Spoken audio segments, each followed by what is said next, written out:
the, let's call it approved bars then? The ones that are in the program? Was it participating bars? The participating bars. See, what we do is we sign up, and then on our website there'll be a list of people, bars that belong to the program. If you happen to be out at a bar and they're not part of the program and you call the Safe Ride number, Mo will make sure somebody comes and picks you up, though. Oh, really? Yeah, you won't. We don't want to offer that service totally all the time, but we don't want nobody driving home drunk. That's the bottom line of this program. That if you feel you're impaired or you have no business behind the wheel, you call, somebody will come pick you up. And then it'll be our job to go back to that establishment and say, hey, we picked one of your gentlemen up the other day, or one of your girls, and we got them home safe. You should be part of this program. Right. We just cut down your liability, that poor person getting in an accident or getting a DUI. Okay. So now you pick up that person, you bring them to a participating bar. Mm-hmm. Now, do you wait for them? Or no, we ask them for what time they want to go home, or we ask them to give us about a half hour and call us a half hour before they're ready to go home. And the car will be outside, it'll pick them up, and it'll bring them back home.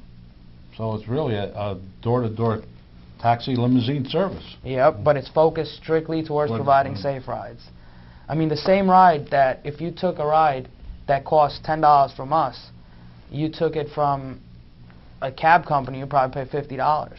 There was actually a very nice article on us in the Daily Record where it showed a cab from Lincoln Park to Morristown cost $50 one way.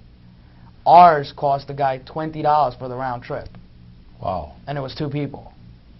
Okay. You know, so the benefits of this, the reason why we're asking for the $10 from each person to take the service is because once somebody pays for something, they're more likely to use it. If it's a free service, people are going to hesitate. They're going to be like, oh, I can call this number. What if they don't even show up?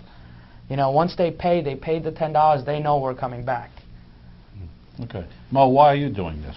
I can understand Jim with the Licensed Beverage Association making sure that protecting their license and their livelihood and their business and cutting back on the liability. Mm-hmm. But why are you doing it? I mean, why wouldn't I do this? There's a need for this. I mean, I personally suffered a couple of losses because of drinking and driving while I was in college. And it's something that needs to be done. It needs to be done in the right way. I mean, there's a big void. When you're in high school, you have other organizations that are coming up to you. They're preaching the message. You get those goggles, beer goggles and stuff. But what we fail to realize is once you go into college, that's when most of the kids are introduced to alcohol. That's when you have the parties and stuff. And there's a void. There's nobody filling that void. We're filling that void, and we're taking it one step forward. We're teaching them responsibility in college campuses. We're giving them options. We're basically giving them the ability to explore options. right. And then once they get out of college and they go to bars, they still have this system available, and they can continue to be responsible. What we have to understand is drinking and driving or driving impaired is not a disease. It's not a health problem that can't be cured. It's a matter of choice.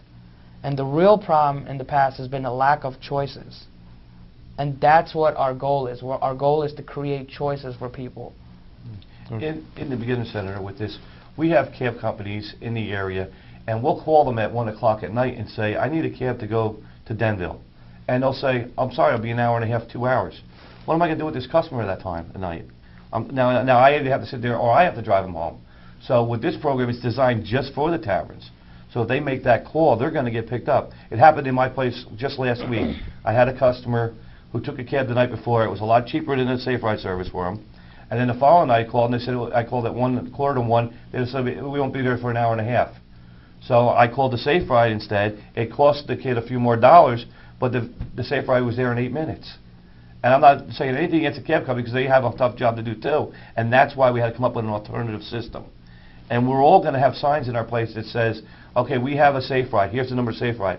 But if that's not good for you, here's the number of a local cab company. And we're going to give them 2 options, or maybe 3 options.